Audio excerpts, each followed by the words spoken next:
ओम शांति। योग में बैठते हैं तो विचार बहुत आते हैं। मन को शांति व बुद्धि को स्थिर कैसे किया जाए। जब हम योग करने बैठते हैं तो इस प्रक्रिया में हमारे विक्रम नष्ट होते हैं, जो माया रावण को नहीं सुहाता, क्योंकि हम माया रावण के 63 जन्मों के आसामी जो हैं। इसलिए माया रावण मन की संकल्पों की गति को अत्यंत तीव्र कर देती है, पर इसे एकाग्र करने की मेहनत तो हमें ही करनी है ना।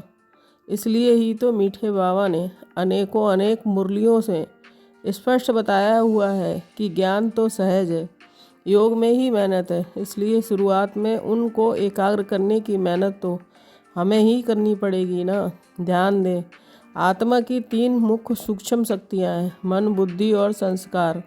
मन का कार्य है सतत संकल्प व विचार का निर्माण करना। बुद्धि का कार्य है नेगेटिव, व्यर्थ और पॉजिटिव संकल्प को अलग अलग करना, और बुद्धि के जजमेंट को एक्सेप्ट करके या असाइड करके जो कर्म हम 2-4 बार ही कर लेते हैं वो हमारे संस्कार बन जाते हैं।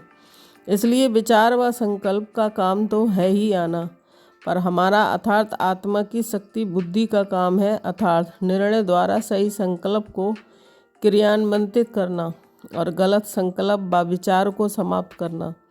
अब गलत व अयथार्थ संकल्प व विचार को कैसे समाप्त करें। कहते हैं खाली बुद्धि शैतान का घर, तो बस बुद्धि को खाली ना रहने दें, और इसकी सहज विधि है ज्ञान का चिंतन, परमात्म चिंतन, ड्रिल, ट्रैफिक कंट्रोल आदि द्वारा। ड्रामा रिपीट हो रहा है, नथिंग न्यू ड्रामा, और संगम कल्याणकारी युग है आदि आदि।